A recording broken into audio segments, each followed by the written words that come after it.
Hello, Suzanne, and thank you very much for being part of our Year of Childhood, which marks Children's Parliament's 25th birthday and also incorporation of the UNCRC into Scots law. I mean, it's a really lovely synchronicity that to bring our 25th birthday and incorporation, seeing that happen in the same year. And Kathy, it's also my 10th birthday this very month of the science of connection to the public. So it feels like even more weaving together. I am delighted to be here, and I was one of the very first Unfeartees. You were, that's right. Proud of that. Well, we were proud to have you, and you're still there, shining your light on our website. So a key aim of Year of Childhood then is to highlight how a human rights approach supports the development of practice and the emergence of cultures that help to keep children healthy, happy and safe, at home, at school and in the community. A few years ago, children worked with us to help us identify the key values that underpin a human rights approach. And the values they came up with were trust, kindness, empathy, and respect for each individual's human dignity. And that seemed to us to kind of sum it up. So they became our core values in terms of how we approach and deliver our work. So as part of this series, we're having conversations with colleagues who are respected for work in these areas. And you obviously cover all of them, but today we're going to focus on trust. And you've said trust is as basic as it comes when thinking about what makes for a good childhood and a good adulthood. So I'm excited to explore this value of trust with you over the next half hour or so. Maybe we could just kick off with you telling us a bit about your background and how you've landed in this place doing this work. It's a great question, given that I just said it's my 10th birthday. I'm really an academic and a research scientist. And I had wanted to do that my whole life. And I came to the University of Dundee in 1993. And I loved it as a developmental psychologist in the School of Psychology.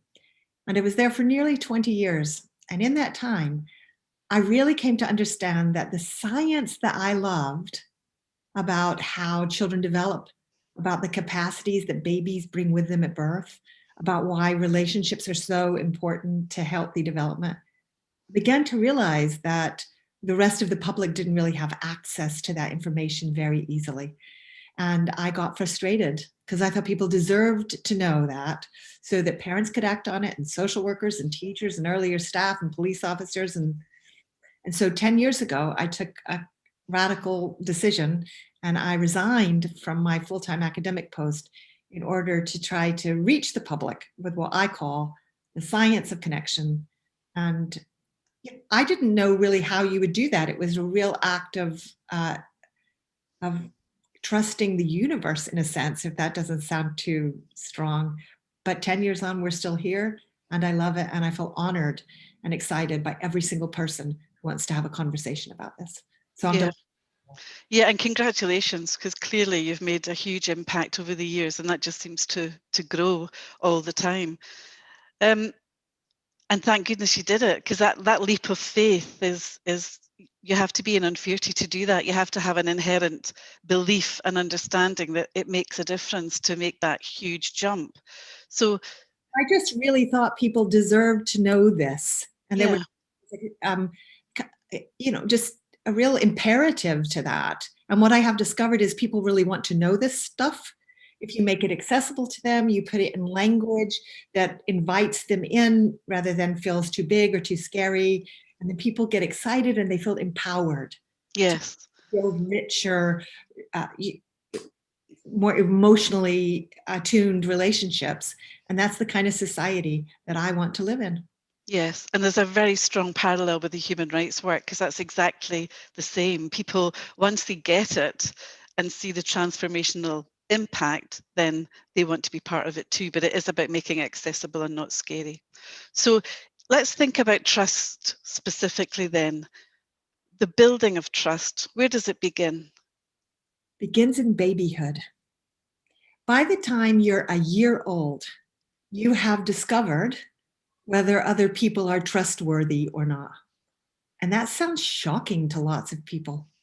I mean, when you're a year old, you don't really walk yet. You don't really talk yet. How can you've learned about trusting?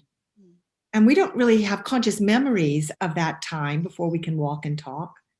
But what the science of infancy tells us is that it is in those little moments when you feel scared, does someone come and cuddle you? When you feel cold, does someone come and attend to that? When you feel a bit hurt because you tried to get your mom's attention and she didn't give your attention immediately, and does she kind of make up for that? In all those millions of little tiny micro moments, you learn whether the people in your world are paying attention to what you feel. And if they are, then you develop a sense of trust in your body. And if they aren't, then you feel a bit more suspicious, a bit more anxious, a bit more uncertain. And that gets built into your body too. So one of the things that I think is most fascinating about trust is that actually it's biological. It's sometimes we think it's like an idea about other people.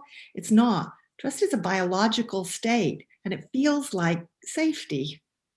And so if we think in terms of what kind of experiences do our children need to have from the time that they are babies so that they trust other people and they trust the world around them and they trust themselves in that world, then we have a vision for a world that is the kind that I think people want intuitively to give their children, but that is sometimes a little bit challenging and almost radical in terms of some of the changes that would mean that we would need to make in the way we think about children and the way we treat them.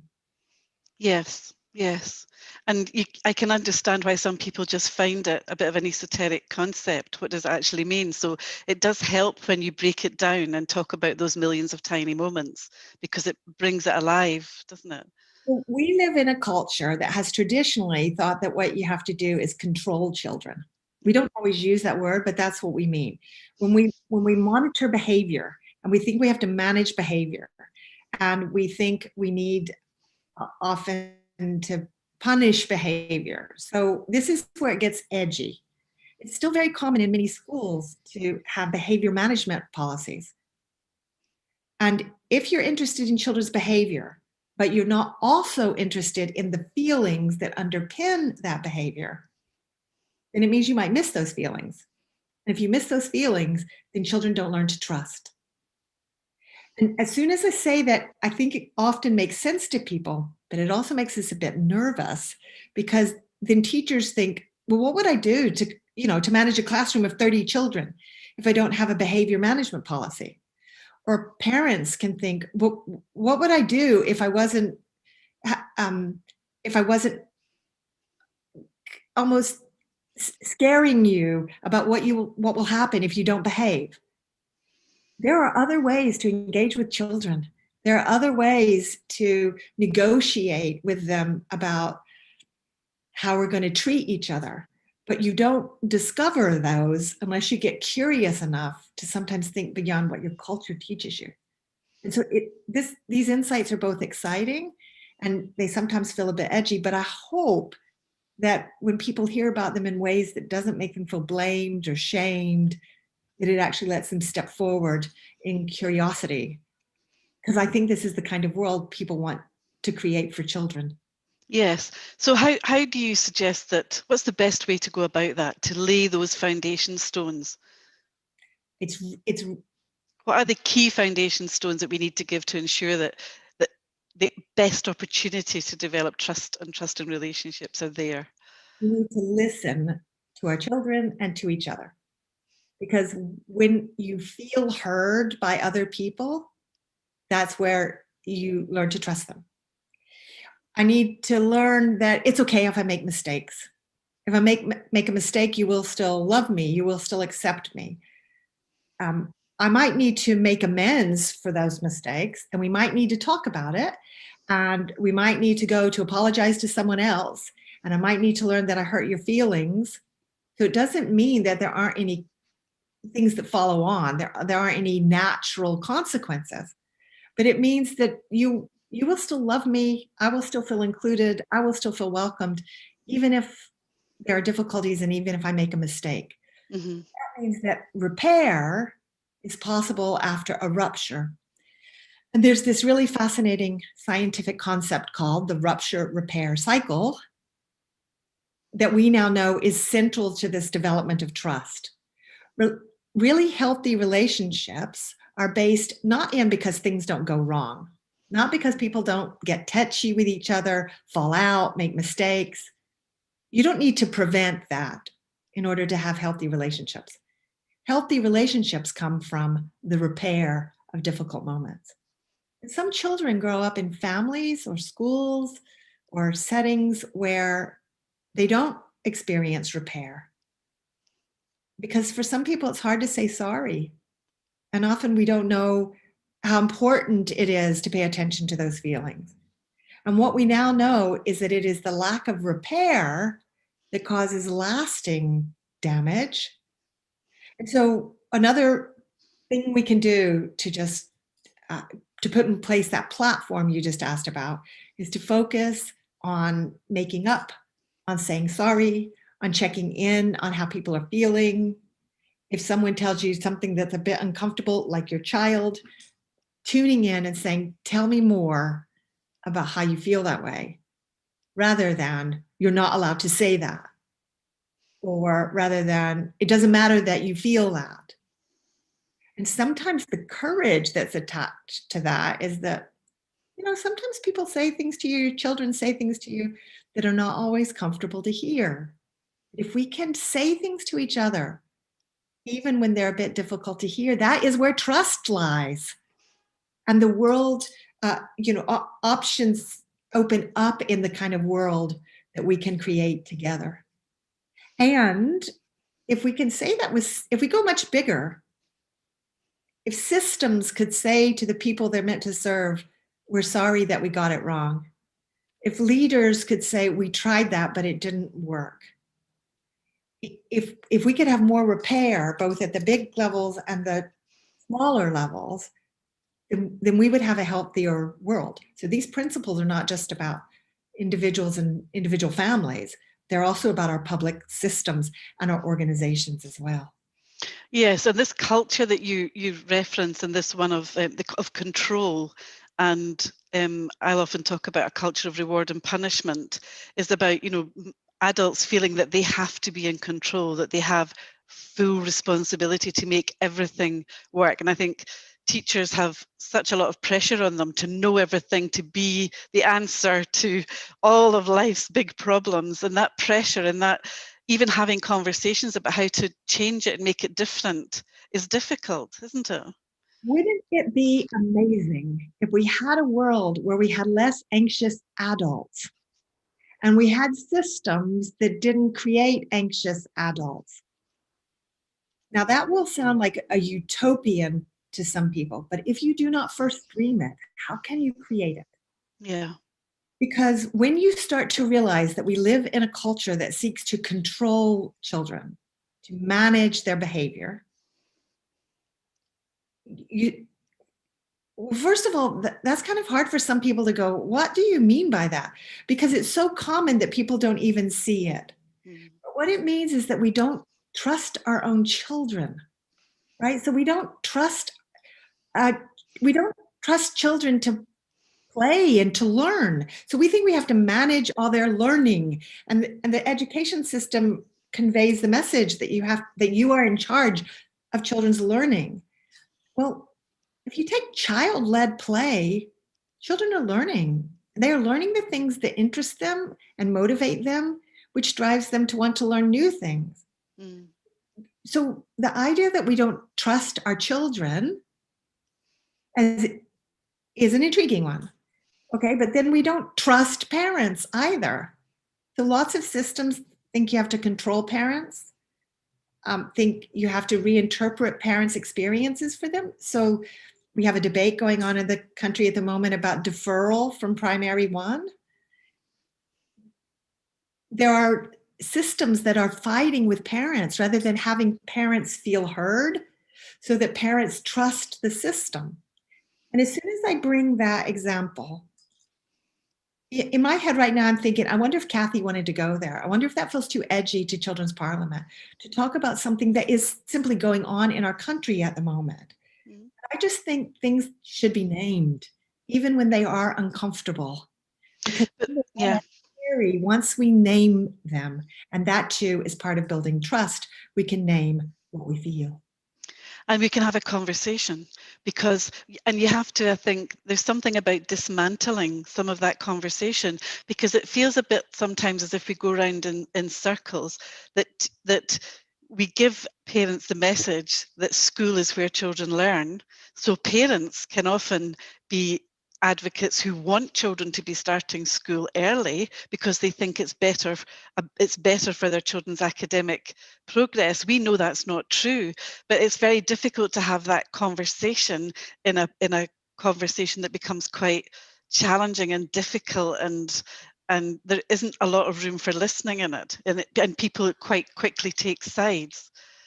And so from that, we've used this word control and we've used the word punishment. One more word that helps us to understand some of what we're up against is power. So we have a really hierarchical culture where professionals often have power over parents, and systems have power over the people who work in their systems, like teachers, and parents have power over children. Now, I don't mean that we don't need structure, but if our relationships are based on power, then what that means is I don't have to listen to how you feel, and that doesn't build trust. Yeah. So start to get interested in trust.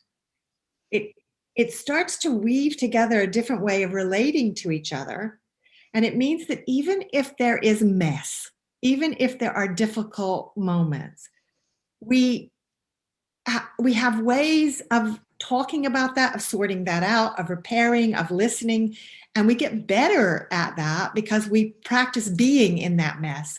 And so our systems want procedures that just do away with that mess. Trust is a way of being in the mess and still not losing touch with each other.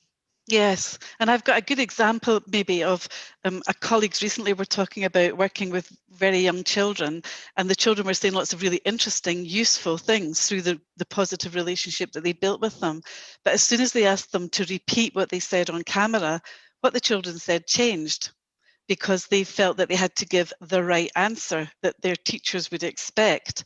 And that's about, I'm not suggesting that it's not about trusting their teachers, but it was about they didn't trust themselves, that their opinion was important and valuable, and trust that that would be received in a way that would be respected. And so when you go back to, okay, so trust is about trusting other people, and therefore if you trust other people enough and you have enough of those experiences, then you kind of trust the world, right? So you expect that good things will happen to you in the world rather than being anxious about the world. And then that affects your body so that you're at a kind of higher stress level all the time, which is the point of trauma and adverse childhood experiences. Mm-hmm. One of the fascinating things is that if you learn as a baby that other people are trustworthy, then you inevitably learn that you are also trustworthy to yourself. Yeah. And if you learn that other people are not trustworthy, then you can't learn how to trust yourself, your own what your body is telling you, what feels comfortable for you, what doesn't feel comfortable for you, what you're allowed to say no to. I just think there's something profound that the science really helps us to understand, that in the way you relate to me is how I also learn to relate to myself. And then when we get that idea, we better understand the nature of trauma. So the reason that I am having difficulty saying no to other people, or I'm a people pleaser, or I need to keep myself emotionally distant from other people, is because I haven't learned to feel comfortable in me and knowing me, trust myself, so that I can then negotiate those boundaries with you. So we, as human beings, are so social that who we experience ourselves to be comes out of how other people treated me, how I experienced myself in your presence. Yeah. And so if we think about children who don't have these positive early baby and early childhood experiences, these are often the children, I think, who are continually in that process of experiencing rupture through their lives, because they haven't managed to get to a place where they feel comfortable and confident and behave in a way that's acceptable and expected of them. So so for children who don't experience that, what can we as adults, what do we need to do to help mitigate some of that? What can we do to make sure that we don't make it any worse? That, you know. Kathy, it's a great question. Can I start with curiosity? When other people frustrate you, when children frustrate you, if you can move to a place of curiosity and think, what is going on inside your body? Are you stressed? Lots of people now use that phrase, what happened to you, instead of what is wrong with you. That's a curiosity place. If you can move into curiosity, it puts you in a different place in relation to that person. Then the second thing you can do is get people to talk about their feelings more, right? So sometimes the phrase is now used, connect before you correct. So renew your connection before you talk about what went wrong, because you relate. That's a great one. I love that. Yeah. You can use words that help you to remember that sometimes other people struggle in ways that are inconvenient for you. So Pawtucket East Primary School has made a real reputation for themselves by one language change. They shifted the language of challenging behavior to distressed behavior. And they now use that throughout the school. And I have told that story for years now, because it's a really simple thing that parents can do, the families can do, the schools can do. And it moves the adults into a place that goes, okay, so rather than exhibiting challenging behavior, you are demonstrating distressed behavior. And if you're distressed, you need me to move in and help. And so it puts the adult in a different starting place. And if you step in with help, it changes the behavior of the child in front of you. And what you often learn is that there's a story of sadness, of frustration, of anxiety, of grief, of loss, of distrust that is underpinning that behavior. If children don't learn that other people will listen to them, the adults will listen to them, that the parents will listen to them, that there's a teacher who will listen to them, that their social worker listens to them. If they don't learn that in childhood, then you get to adulthood with an unconscious belief that you are not worth being listened to. And therefore, you don't have a very trustworthy stance to the world. And therefore, I'm just trying to help the adults who are listening to this to understand how powerful they are. You might be the person who helps a child to understand there is someone trustworthy in the world, and they haven't ever experienced that before. Now, it might be a bit hard because their behavior might be a bit pushy. It might be a bit inconvenient. You might need to work really hard at staying in a curious place. But if you understand that is your power, then I think that helps us to have, more stick to it energy. Because if a child doesn't trust and grow into an adult who doesn't trust, then you're just going back to what feels familiar, and you're trying to help them to get to a different way of relating to the world. If you're trying to help them to learn that some people in the world are trustworthy. So in other words, it's about you. It's about their struggles, and you can help with that. And you showed, and it was on recently on telly, the full program of Ian Wright. You showed a clip in one of your presentations. It's so powerful, isn't it? Ian Wright, who everybody knows is a footballer, it turns out he had a childhood full of trauma that he didn't talk about at the time. So many of his teachers won't have known. They'll have been frustrated with him. Mm-hmm. And he tells the story of one particular teacher who really helped him to feel valued and heard. But part of the point of that story is the teacher did not think he was doing anything special. He was just being with Ian Wright. So rather than doing to, if we can be with, that creates trust.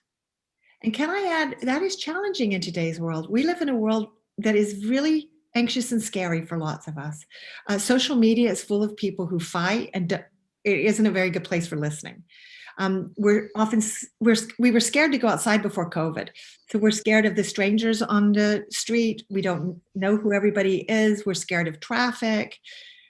Not that many years ago, children walked to school on their own.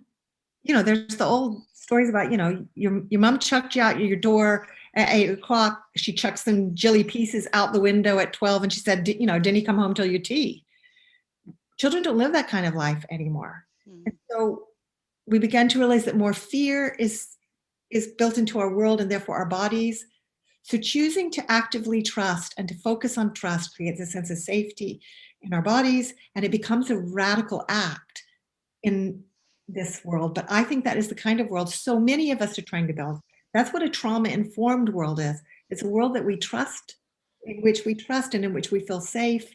And the idea that begins even when you're a baby kind of puts that lifespan into some sort of perspective.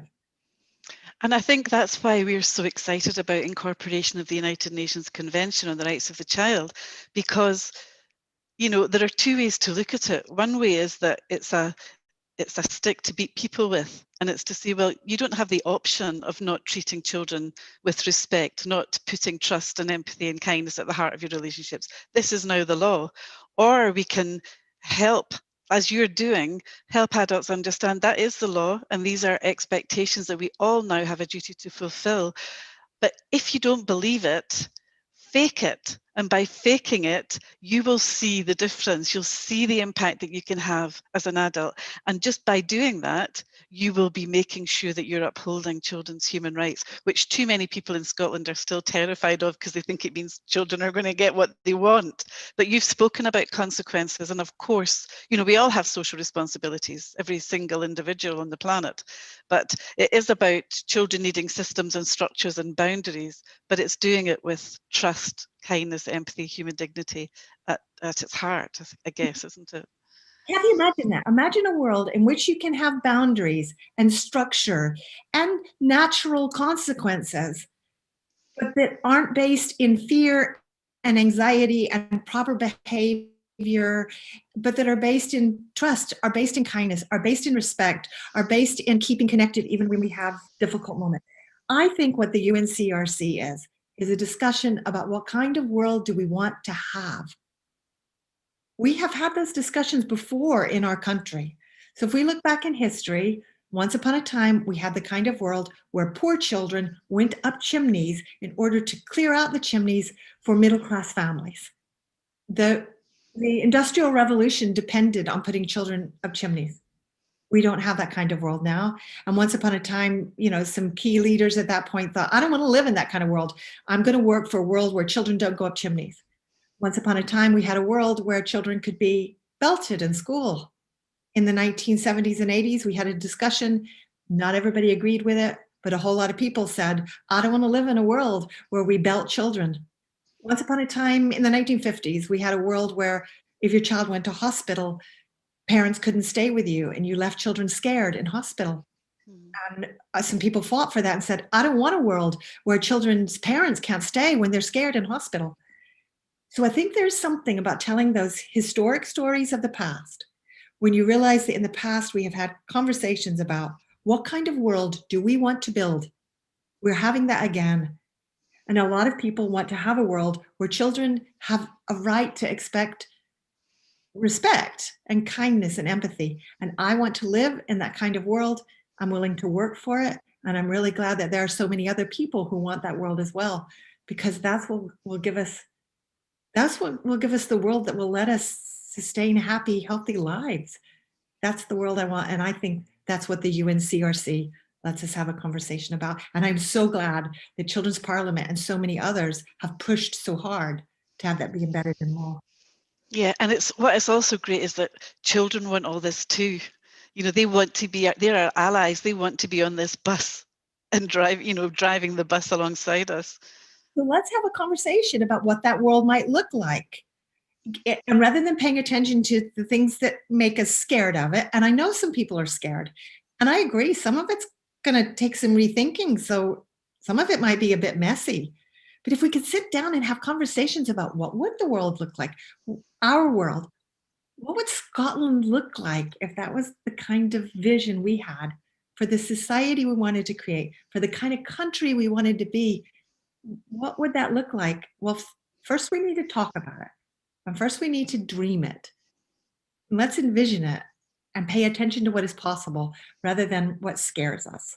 Mm. So that's why these conversations in this series is so valuable. It helps us have exactly those conversations. Perfect. Well, that's the next step. And we look forward to being on it with you, Suzanne. Thank you so much for today. You're inspirational. Your work's amazing. We will do whatever we can to support you too. And I look forward to what is coming down the line over the next few months and years with embedding the UNCRC across children's lives at home, at school, and in the community. Kathy, I'm just delighted to be part of a whole big choir of people who are singing exactly this song. Thank you. Yeah. Thank you.